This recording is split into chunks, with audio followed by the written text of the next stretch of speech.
Hi there guys. So I know it's been quite a while since I last posted, for about 3 years ago, and that's mainly because I've been pretty busy with my personal life. So I recently bought a new house and we got a garage which we've now converted into my game room. So what I'm going to be doing with the game room is obviously storing all my game stuff, as well as hopefully bringing more videos to you guys. So I guess one of the first videos that I want to do is a build of my arcade here. So yeah, I hope you enjoy it. Cheers. I started off my build by seeing what cabinets were out there that suited my needs. I knew I wanted a wall hanging cabinet around 24 inches, and to my surprise, there weren't that many options as they were mainly barcades at 24 inches. I eventually came across OmniRetro, who are a Spanish-based company specialised in arcade cabinets and arcade stalls, joysticks, etc. This did obviously meant I had to pay a bit more in shipping, and there was a bit of back and forth with OmniRetro's customer support on WhatsApp. They were really nice about it though. Please do check them out. I've left a link in the description below. I went for the black finish, which again meant that I had to pay a bit extra, but I think it looks great in the end. When the cabinet arrived, it came flat packed like an IKEA flat pack furniture. It came with all the accessories, screws, along with a set of instructions. All you need to do was supply a screwdriver and a lot of heavy lifting. If I'm honest with you, the instructions weren't great, but it wasn't exactly rocket science to work out what goes where. If you're wondering why I didn't go for a full standing arcade cabinet, and in hindsight it would have been a lot cleaner with all the wires I have, along with the PC just sitting at the bottom of the arcade. But I like the idea of an arcade that sits on a wall almost like a hung painting. Having and owning an arcade has pretty much been a lifelong dream of mine. So having a space to have one has made me extremely happy, and plus I have a lot of games and gadgets. It's good to have a room to store it all in. The monitor I chose is an AOC 24-inch 144Hz refresh monitor. There was a deal on it, and plus I had some money off from my Nectar card, so I had just paid about £80 in total for it. The monitor is great, and having that 144Hz does make a big difference when playing high frame rate games. So I don't think you'll be able to see it as I cut a few parts out from the video, but I had to assemble and disassemble the arcade buttons 3 times as I'd forgotten to put a part before another part. That was pretty stressful. The joystick was also a little tricky, and again would have helped if I had another pair of hands aligning the joystick to the center. So one thing I found useful when wiring everything to the zero delay board was labeling the wires so I know what will be going where. I had found some wiring diagram online to show me what goes where, and later in the video you'll see that all the buttons are working according to an Xbox controller. But later on, when actually testing it with games, the buttons did not correspond to my actual button presses, so there were a lot of adjusting the wires according to the games. Luckily I had to do this once and it works with all my games. If anyone knows why that is, please leave a comment down below. For the speakers and amplifier, I got these from a website called Arcade World UK. It does manage to get really loud, so I usually set it to very low. Also, I must point out that I did replace the jack to phono lead as there was a lot of distortion in the sound quality. Replacing it with more expensive leads made it a lot cleaner. How the cabinet was wall hung was by a slanted piece of wood from the wall to the arcade. These are then slotted in and is held on by gravity. You can see I've added a large piece of wood to screw it onto so as not to damage the wall. So one of the must-haves of my arcade was the way to play light gun games. Modern TVs have made it impossible to play these games, but when I saw Sinden release these guns, I knew I needed to have them. They use a camera to detect the surrounding border on screen and tracks the location of where you're pointing. If you're interested in learning more, I've left a few links down below, as well as Sinden's website. I was debating whether to add any U-molding to the arcade to hide the wood finish, as I weren't sure whether it would make that much of a difference, but I'm glad I did. Albeit a bit unsecure in some areas. The U-molding uses some 3M adhesive tape to stick onto, but I found it was just not sticking on well enough. I ended up getting some heavy duty tape to hold it. There are some areas that have lifted up, but I think I can live with it.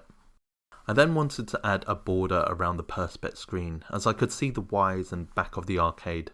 I'd done this by measuring the edges of the monitor with some masking tape. After removing the screen from the arcade, I then measured and cut out the centre. Annoyingly, I think I forgot to press record on my camera when sticking the vinyl sticker down. All was going well until the last corner, where you can see some overlap. I've tried to mask it by overlapping more vinyl, but it is definitely still visible. Keep in mind that this was those stick-on vinyls you get from craft shops. If anyone can point me into some proper screen vinyls for arcades, please leave a comment. So, all that's left to do now is reassemble and hang it back on, and just marvel at the finished arcade.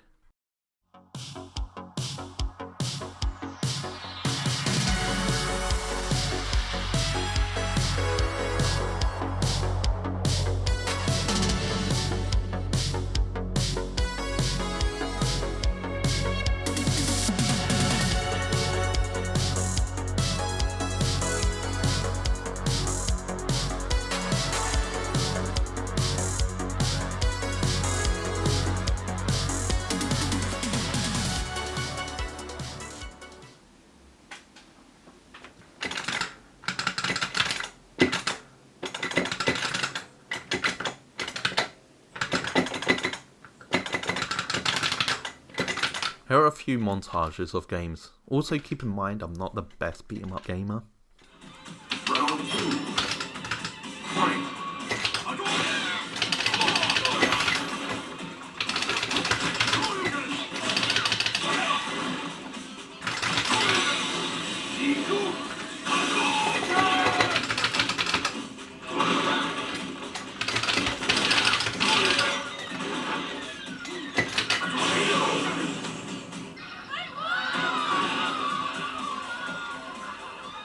You win.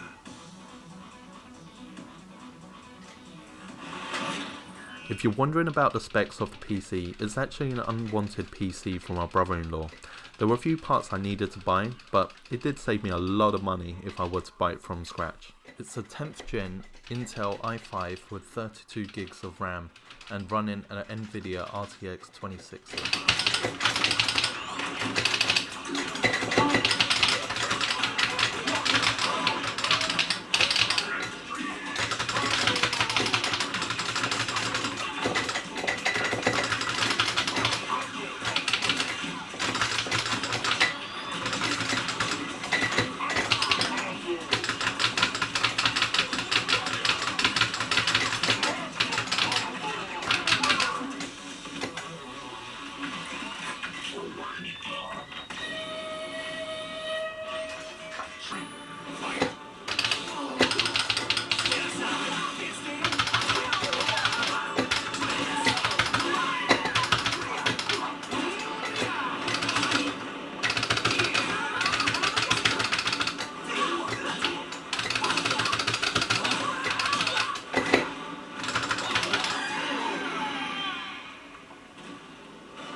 Obviously, you'll be able to play it as any other PC with a controller or keyboard and mouse.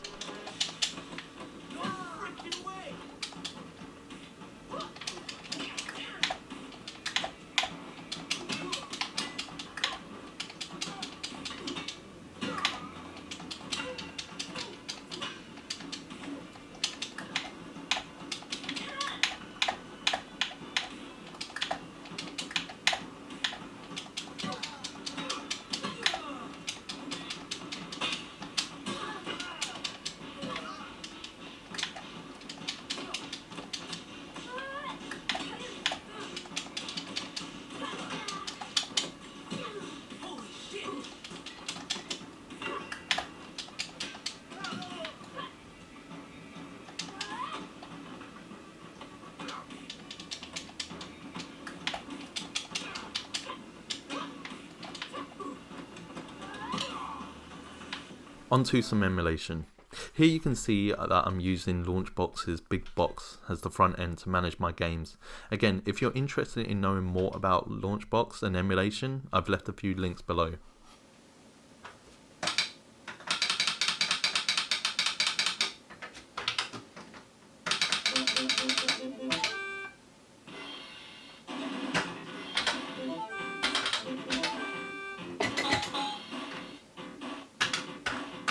Here I'm trying to show how you'll be able to play with 2 players, but again, this is where it would have been great to have another person at hand.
So with the light gun games, I am having some difficulties making this work as well as it should.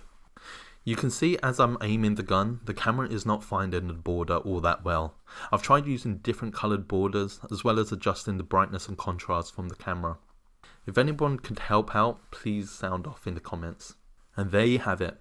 This video was long in the making, but I'm glad I've finished, and any PC setup wouldn't be complete with some RGB lighting. Well, I hope you enjoyed the video. If there's anything in particular you'd like me to show in more detail, or games you want to see played, or any general questions, just leave a comment down below. And as always, please comment, like and subscribe, and I'll see you on the next one. Cheers!